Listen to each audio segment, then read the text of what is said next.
Today is the day the Baltimore Ravens face off against the Kansas City Chiefs in the AFC Championship game. We talk about key matchups, final predictions, and everything that goes into the AFC Championship game, all that and so much more coming up next year on Locked On Ravens.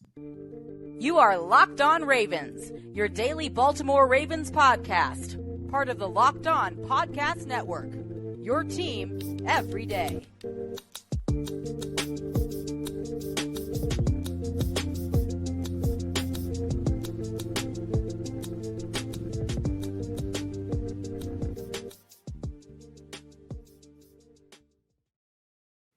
Welcome into another edition of Locked On Ravens, your daily Baltimore Ravens podcast. I'm your host, Kevin Oestreicher of Ravens Wire, coming to you from the Locked On Podcast Network, your team every day. Thanks so much for being here, making Locked On Ravens your first listen each and every day. We're free and available on all podcasting platforms. That includes an audio form and video form. It's the same show, both audio and video. So if you want to subscribe on YouTube, hit that like button. It really helps out a ton and puts it in front of more Ravens fans and more NFL fans. And if you're an audio form listener, I appreciate you as well. Be sure to follow along there wherever you get your favorite shows. Today's episode of Locked On Ravens is brought to you by FanDuel. With FanDuel, there's a lot of good stuff going on over there. Make every moment more right now. New customers get $150 in bonus bets, guaranteed when you place a $5 bet. Visit FanDuel.com/LockedOn to get started. We do 5 days a week here on Locked On Ravens, but of course, with the way this season's gone, with the way this week is for the Ravens, we got to do some bonus episodes. So we're back with another bonus episode of the show, a game day episode, 3 o'clock p.m. Eastern time. Baltimore takes on the Kansas City Chiefs. And online, I mean, it's everything. You get, if you're Baltimore, you win this game, you go to your third Super Bowl in franchise history. And Lamar Jackson goes to his first. Now, those Kansas City Chiefs, you got to respect them. They're the defending champions. Patrick Mahomes is a 2-time champion. But today, we're going to be diving into just the energy, like electricity, just everything going on around the city. Also, some key matchups and final predictions for the actual game. So, there's a lot to dive into, and again, it's that nervous, exciting energy. Maybe you didn't sleep a ton last night. I know, as I'm recording this, I know I'm not going to get a lot of sleep. We're actually doing a pregame show on the Ryan Ripken show a little bit later in the day. This is coming out at 6 a.m. Eastern time, but our pregame show is going to be around 10 a.m. So if you want to wake up with some Ravens live content, be sure to check out that. Also, after the game, we're going to go live here on Locked On Ravens and talk about what happened in the game, win or lose. So be sure to stay tuned for that. But this is what the city's been looking for so long. This is the first AFC Championship game in the Ravens franchise history, the first in Baltimore since 1971. And you kind of pair it with what the Orioles have done over this season. It's such a cool story where the city of Baltimore, in my opinion, one of the more underrated sports towns or sports cities in the United States, right? In the world, honestly. This is such a passionate fan base. We've heard Kyle Hamilton talk. He compared the M&T Bank Stadium atmosphere, the Ravens crowd, to the SEC atmosphere. And he said sometimes you can take for granted in the NFL, just based off of other stuff, the home crowd or the home field advantage. Now, what he's saying is if there's not a good home field crowd, it can sometimes make things a little iffy, right? Now, that's a big part of the game, and we certainly saw in the division round against Houston, the Ravens crowd, if you showed up to that game, credit to you. If you're going today, you need to be loud here too, because the Ravens, they can get it done on the field. But the home field advantage aspect is real. And sometimes you have a great home crowd until you don't. Maybe some of these players who are on the Ravens go somewhere else and the crowd isn't as good as it is in Baltimore. That's a key thing. So it's nerve-wracking. It's exciting. There's so many emotions that go into a game like this. And I know that, if you're listening or watching this today, you're certainly feeling a lot of it, and you're kind of waiting. If you're listening to this after the fact, obviously the predictions I'm going to do, the matchups and everything, you're going to know what happened. But if you're listening to this before the fact, it's just like you're sitting in anticipation. You've been sitting in this anticipation the entire week, essentially, right? Just tick-tock, tick-tock. Like the week's going so slowly. You're finally here on game day, and today's going to move really slow up until 3 o'clock. So this game, for Lamar Jackson, there's a lot of pressure on him for sure. There's a lot of pressure on Patrick Mahomes too, but the difference in the two is Mahomes has been here, right? 6 straight AFC championships. Lamar has not. Now, I don't think the pressure is going to impact Lamar, but just because there's one pressure on one guy doesn't mean there's not on another. I think both quarterbacks have pressure, but obviously Mahomes has accomplished. He's won the 2 Super Bowls. This isn't a conversation for Mahomes of, if he doesn't make it, he's not a champion. He hasn't won. Of course he's won. He has the 2 rings.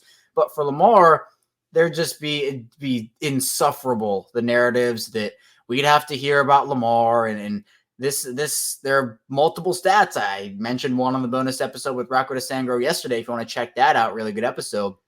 There are some stats I'm going to be dropping if the Ravens win this game for certain quarterbacks who have not advanced to the Super Bowl that Lamar will have already surpassed. And a lot of people think that Lamar is a worse quarterback than these quarterbacks, which I personally don't believe, but it just is what it is. This is a good matchup for the Ravens overall, and we'll, again, dive more into key matchups throughout the show. Doesn't mean that Kansas City can't come in there and beat the Ravens today, right? I think that there's this assumption the Kansas City offense, since it's not high-powered anymore, or at least not as high-powered as we've seen, the offense is so beatable, and Mahomes isn't Mahomes. Mahomes is Mahomes. Kelsey's had a down year, but he's still Kelsey. Rashee Rice is really good, but it just feels like you match up the Chiefs with the opposite of the Ravens, and it seems like the Ravens just win every battle right now. Patrick Mahomes, he has the accolades over Lamar, right? Not disputing that. But what do we know about who's the best quarterback in the NFL right now? Who's playing like the best quarterback in the NFL right now? It is Lamar Jackson. There's not really a ton of dispute there. The Chiefs have a great defense. They've played really good defense this season. The pass defense has been really good. But let's look at the run defense for a second. Kansas City got ran up and down the field by James Cook and the Buffalo Bills over the first 3 quarters of that divisional game. Baltimore is a top 3 rushing offense this season. You got Gus Edwards, you got Justice Hill, you got Dalvin Cook. That's all stuff we'll talk about, but it's just with matchups. To me, I like when you cross Kansas City with Baltimore here. There are not a lot of areas I think Kansas City is better in than the Ravens. Now, that doesn't mean, Kansas City going in here as the 3 seed, Baltimore the 1 seed, that just they've been a juggernaut this season. They've been swatting teams off like flies left and right essentially over the past month, 2 months. But that doesn't mean, again, that if you have a bad game in the playoffs, you're done. Now, that's not to say the Ravens can't win with a bad game, but this isn't like, oh, let's go get them next week, guys. This week was bad. We'll go get them next week. No, there's no next week if you lose.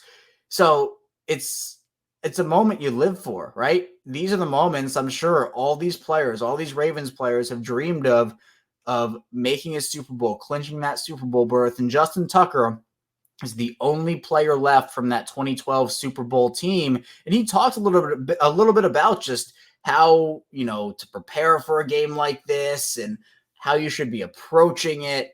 And he kind of talked a lot about how, it's one game at a time, one moment at a time. And that's what the Ravens have been preaching all season. And that's why I'm confident here, because sure, there's immense pressure in an AFC Championship game.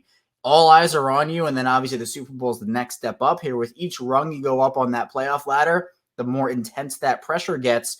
But Lamar Jackson's been so locked in all season. Roquan Smith's been so locked in all season. To me, I feel like the leadership on this team, not that they haven't had leadership on Lamar Jackson teams and not that Lamar hasn't even been a leader, but this is just it's a whole other level. Like, I haven't necessarily seen something like this from a Lamar Jackson team. And it's a good thing. It's the natural progression of growing into being a leader, growing into the NFL game, and just growing into what you are as an NFL player, who you are as an NFL player. And that, to me, I think is just such a cool thing here. So this Ravens team deserves it. That they've been so dominant this season and they've been punched in the mouth. They've responded. They've blown teams out and made statements. Just every single thing has gone right for them. Well, not every single thing, but a lot has gone right for them. And I feel like this is the culmination of it all. You get to host a defending champs in your city, in your stadium, on the second biggest stage, obviously the first being the Super Bowl. But we can be realistic about it, right? I've said it all week. The Super Bowl is probably not coming to Baltimore anytime soon. So when you talk about the biggest game in Ravens history, from a perspective of the highest stage, this is probably what you're going to get, unless crazy enough Baltimore does get it, which I would love, by the way. I would love if Baltimore got it. But again, we can be realistic about what's going on there. Coming up in the second part of the show, we'll dive more into the X's and O's, the game, and the key matchups for this game. So be sure to stay tuned. A lot to get to on Locked On Ravens. First, this show is sponsored by BetterHelp, and this next segment is brought to us by our sponsor, BetterHelp. Sometimes you'll need the opportunity to get something off our chest, big or small. Certain things can really start to get to you. It's important to let that out, especially to someone who's unbiased on your life. So today I want to say how I really feel about something. You might even be thinking about the same thing this week, and I've said it. I think that this Ravens and Chiefs game should be in the later segment of the day. I think that 49ers, Lions, two great teams. Lions are a great story. 49ers are awesome. But you have, in my opinion, the best team in the NFL in the Ravens. The Chiefs are the defending champions. To me, if you're talking about quote-unquote primetime, I'd put the Ravens and Chiefs over the Lions and the 49ers. Now, I do get the games in San Francisco and, doing it with the time and everything like that with East Coast versus West Coast. But I don't know. I'd rather have the Lions and 49ers in the earlier slot and the Ravens and Chiefs in the later slot. But they're being a bit different for everybody. And most of us have bigger problems in our favorite sports team. And it's important to get things off your chest every once in a while. If you're thinking of starting therapy, give BetterHelp a try. It's entirely online, designed to be flexible and suited to your schedule. Visit BetterHelp.com/lockedon and get 10% off your first month. That's BetterHelp, HELP.com/lockedon. And this show is sponsored by FanDuel. The NFL regular season is wrapping up, but there's still time to make NLE action with FanDuel, America's #1 sportsbook. Right now, new customers get $150 in bonus bets guaranteed when you place a $5 bet. It's $150 in bonus bets, win or lose. And the app is super easy to use. And there's so many different ways to bet, like live same game parlays. You can find bets in the sports tab. You can make a parlay in the parlay hub, the best way to find popular parlays, and so much more. Visit FanDuel.com/lockedon and make your first bet a layup as you hopefully maybe can put together a Ravens parlay in the AFC Championship game. Rashad Bateman anytime touchdown. Maybe you pick the Ravens outright. Maybe you go Lamar Jackson over passing yards. You could do that as well. Again, visit FanDuel.com/lockedon. Make that first bet a layup. FanDuel, official partner of the NFL. We're back, our second segment, Locked On Ravens. Kevin Oestreicher still talking with you here as we gear up. It's game day for the Ravens and the Kansas City Chiefs, 3 o'clock p.m., M&T Bank Stadium. I think it's going to be a doozy, and we'll get into some predictions in the final part of the show here, but I kind of teased the matchups in the earlier segment there, and I really think Baltimore has a really good chance to win this game. I do. When you talk about everything that Baltimore's worked towards this season and how good they've become. The defense has been great all season, but what I'm impressed with is how the offense has worked up to this point. And if you're an everydayer, you've been with me, for a while here on Locked On Ravens, you've heard me say this before, but when you talk about when you want an offense to peak, you want it to be now. And obviously the ultimate peak being in the Super Bowl, you don't want it to be in September, October, November. And I think that's what fans were kind of like, oh, this offense isn't, it's not doing well right now. It doesn't have an identity. It's sputtering out here and there. Those things were to be expected considering you got a new offensive coordinator, some new wide receivers in there. It's a new system. And that was bound to happen. The Ravens offense wasn't going to be dominant every single game and just they're going to cruise through everybody and put up 40 points a game. It wasn't going to happen. But we've seen guys like Zay Flowers really step up ever since week 1. Odell Beckham has made, it seems like a big play every single week. I know it's not every single week, but he's stepped up, even though his stats won't necessarily tell the full story there. The run game has been great. I feel like this offense is playing complementary football to the defense, and the defense is playing it right back. You have the offense helping the defense, and the defense helping the offense. When you talk about this game in particular, with Patrick Mahomes, it's impossible to blitz him. You can't really do it for the most part. You can scheme up some pressures, and obviously with those blitzes that Mike McDonald likes to do with Arthur Millette and Kyle Hamilton off the edge, I'm sure we're going to see a couple of those today. But Mahomes is a blitz beater, much like Lamar Jackson is a blitz beater. They're two different quarterbacks, right? But both those guys, we saw it, the second half adjustments against the Texans blitz Lamar had, and obviously with Mahomes, he's been good against the blitz forever. And Lamar has, I think it was a struggle for him a little earlier in his career, but look, he's been good against it recently for the most part. So you can't really blitz a guy like Mahomes. You got to win with 4. Something that the Ravens, it was tough for him to do for the last, however long you want to go back. It was interesting in terms of what they were able to generate with 4, but they've been really good at it this season. Guys like Jase Medical, BK, Javian Clowney, Kyle Van Noy, they've won and won really hard. And part of this too is Joe Thuney, who was this all-pro guard for the Chiefs. He's not suiting up for this one. He's going to be inactive, and you're replacing him for Kansas City with Nick Allegretti. That's a matchup I'm looking to watch. The Ravens interior guys against that Chiefs interior. Creed Humphrey is awesome, right? He's really good, but the Allegretti, or I guess Thuney to Allegretti downgrade is a real one. So whoever you line up there and whoever gets the Allegretti matchup, I feel like they can hopefully produce and win early, force Mahomes out of the pocket. And Mahomes can make those throws, right? Much like Lamar can make them, Mahomes can make them too. But you don't want to just have Mahomes sit back there in the pocket. It's almost like Lamar, right? You don't want Lamar sitting back there in the pocket and just scanning the field, surveying, letting receivers kind of work back and shake themselves free. Even though Kansas City's pass catching group is far worse than the Ravens, I mean, I think we can say that. It doesn't mean that Mahomes can't make plays. Doesn't mean that Lamar can't make plays. Both those players will. That's a matchup I'm looking forward to, though. The Ravens defensive line versus Kansas City's offensive line. If you want to look on the other side, too, I mean, Baltimore's offensive line is going to have to contain guys like Chris Jones, George Karlaftis, Charles Omenihu. There are guys that they're going to have to contain throughout the game. Now, the way that Ronnie Stanley looked against Houston was so encouraging to me personally. I just feel like when you're talking about shutting down a pass rush, your tackles have to be on point, and that rotation has been really good for him with Patrick McCary and Daniel Faalele coming in too. It's literally next man up. Literally go there and do your job. So Baltimore has, I think, a really good thing going for him. If it's not broke, don't fix it, right? That's the saying, and I think it's really true when it comes to Baltimore and really how they've found an answer there, because we were asking that question really, like Jacksonville around then, right as the Ravens were coming off of their bye. And it was a real question, but they've really solved that. I hinted a little bit at the Ravens running game against the Chiefs defensive line, or I guess Chiefs defense in general. I mean, that's where I think the Ravens have to win early. Put yourself in second and short situations, third and short situations. Don't let yourself get in a second and long. With Gus Edwards, with Dalvin Cook, with Justice Hill, you can rip off chunk runs against this defense. He's not going to play in this one. That's a loss for him. They still have players on the defensive line, but again, we saw James Cook just tear up that unit. And I think that Dalvin Cook family relation there can do the same thing. Maybe Gus Edwards gets in the end zone twice. I know a guy who bet 3 touchdowns on Justice Hill. So if you want to do that over our friends at FanDuel, kind of crazy, but you can go do it. So the Ravens run game, that's going to be the key. And then if the Ravens have success with that early, it opens up so much for you, because what you can do, you can work the play action off of that, because the Chiefs are going to have to start creeping defenders up towards the line, because if the Ravens just boom, 8-yard run, boom, 10-yard run, boom, 7-yard run, boom, 8-yard run, they're going to have to respect it. And then Lamar can work play action looks off of that. They can do options with that, rollouts. It will open up so much. And if you can take the Chiefs running game out of it with Isaiah Pacheco, who's going to play in this game, it makes the Chiefs offense one-dimensional. You want to be as multidimensional as you can, both offensively and defensively. Colin Hamilton talked about how multidimensional Mike McDonald's scheme lets the players be.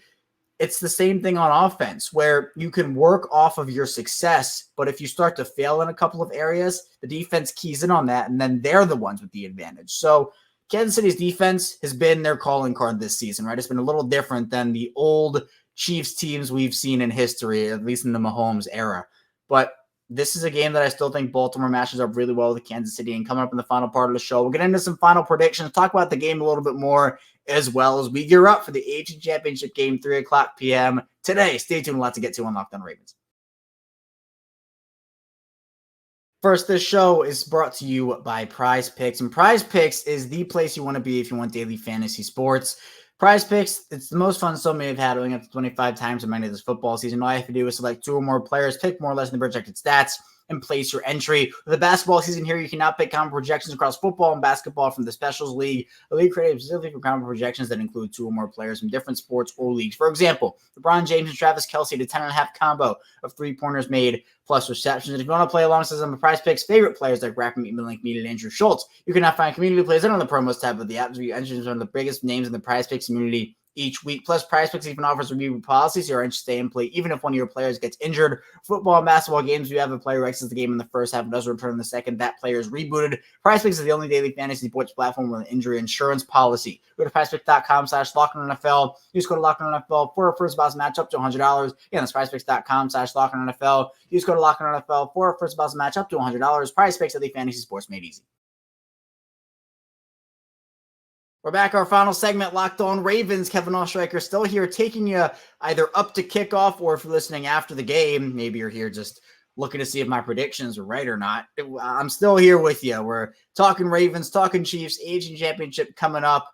It's exciting. Again, maybe you didn't sleep a lot. Maybe you have that nervous energy. I know there are a lot of emotions going around right now. Be sure to subscribe in video form or audio form to our show 5 days a week of daily Ravens content. Been doing this show since 2019 with every single weekday covered. I've not missed a single day of this. Plus, we're doing bonus episodes on weekends during weeks like this, big weeks. Also, I started back up my Instagram, so you can follow me. It's the same as my Twitter handle or X handle. It's ChaosStriker34. So maybe you're not on Twitter/X and you're only on Instagram. You can follow me over there for more Ravens content. Trying to jumpstart that. So really appreciate any follows that I get over there. This is so big. It's fun. It's huge. It's exciting. And again, biggest game in Ravens history when it comes to the stakes. This is the first Ravens championship game, AFC championship game they've hosted. And, again, you kind of think about what team you'd want it to be. I think this is kind of like the team of destiny type of stuff where are the Ravens' flaws? It feels like the only team that can beat the Ravens is the Ravens, right? It's really weird for me to say something like that where, oh, the Ravens have no flaws here, they have no flaws there. You're kind of thinking, oh, well, they have to have something, right? Something they can get beat by if you just do it enough. But they're so locked in offensively and defensively. I mean, I guess you can have 8 punt return touchdowns. Maybe that'll win you the game if you're Kansas City. But seriously, with Roquan and Kyle Hamilton and Marlon coming back here and Patrick Queen, Jase Medical, that defense is just lights out all the way across the board. And then you look at on offense with Lamar and Zay Flowers, Mark Andrews coming back, Isaiah Likely, the offensive line. They're just built up everywhere. And that's, again, I'm not trying to disrespect Kansas City. I'm not trying to say that Kansas City has no chance. But Baltimore has just been the better team in pretty much all of their matchups this season. And the reason that they have 4 losses is Colts game that they beat themselves. They beat themselves in that Colts game. They beat themselves in that Steelers game. I'll give the Browns their credit. I'll give the Browns that credit. They won that game. They out-physicaled the Ravens. They wanted it more. And obviously the Pittsburgh game in Week 18, the Ravens rested their guys. So it's a whole woulda, coulda, shoulda thing, right? But they could be, 17-1 or 16-1, when it comes to what their record could have been. And that Houston game, you talk about rest versus rust and everything. That rust is gone now. They played that full playoff game. And that's why, to me, I think it was so important to just get that first playoff win under your belt, get that whole thing off of your shoulders, and just make it, we did it one time, right? If you're the Ravens, you're saying we did it one time. Now we can go do it again and again. It's one game. It's 1 week. It's a season within a season within a season within a season when you're talking about the playoffs. Each game is its own season. Chiefs are really banged up right now. The Ravens are pretty much at full strength going into this game outside of the guys who are on injured reserve. And I think when you talk about, look at some of the Super Bowl runs we've seen or the championship runs we've seen in sports, health plays a huge factor. I'll go back to my Denver Nuggets. If this is your first time in, you haven't heard me say this before, I'm a huge Denver Nuggets guy, right? I've been watching them forever, and they're my team. They won the championship last season, and part of it was because they didn't lose their guys, and it was health, right? They were healthy for pretty much the entire season, and they go and they win that championship. Now, they were a good team, but health certainly helps, and the Ravens are healthy right now. Whether Mark Andrews is on a pitch count, whether Marlon Humphrey's on a pitch count, having both of those guys back helps your team. They're both stars. They're both playmakers, and the fact that you can kind of say, well, would Marlon really help? Would Mark Andrews really help? The answer is yes, but the reason that's even a question right now is because you see Isaiah Likely step up in the biggest way. You see Brandon Stevens and Ronald Darby step up in the biggest way in that secondary. The star power's there. The depth is there. And while Kansas City is a good football team, they're in the championship game for a reason, and they're in their 6th straight AFC championship game for a reason. To me, Baltimore is playing like the best team in the NFL. Lamar Jackson's playing like the best quarterback in the NFL. This Ravens team is very hard to beat. You have to force them into mistakes, force them into turnovers. And with the home crowd behind them, I find it very difficult that the Ravens will lose this game. So got to give credit to Mahomes and Kelsey and Andy Reid and all those guys over there in Kansas City. But to me, I think this is Baltimore's game. I think Baltimore wins it, advances to their 3rd straight Super Bowl. I've kind of hovered around the 5 to 9 point range when it comes to score prediction. I guess this time I'll say maybe along the lines of a final score. I'll say 29-24 Ravens. I'll give the 5-point margin there. And these scores can sometimes be weird, right? 2-point conversions and stuff like that. So I'll say 29-24 Ravens. They get it done. They advance to the Super Bowl, and they got to earn it, right? As I've said all week, nothing is given. Everything is earned. This is a team that's on fire right now. They've passed every test. They are the test and I expect them to continue to be the test. As my prediction is they do beat the Kansas City Chiefs. Again, 29-24. It's all I have for you here today, though, on Locked On Ravens. Thanks so much for tuning in, making us a part of your game day here. Enjoy the game. Hopefully it's a Ravens win. Again, be sure to subscribe, follow along in video form and audio form. It helps put the show in front of more Ravens fans and NFL fans. Really appreciate all the support. Hit that like button on YouTube and follow along on Subtext and on Instagram. Again, ChaosStriker34 for Instagram. And you can follow me on Twitter as well, ChaosStriker34. I'll be right back here later today, after the game, talking about the game result, win or lose, in a live show. So be sure to turn notifications on. Stay tuned for that. I'll see you right back here soon on Locked On Ravens.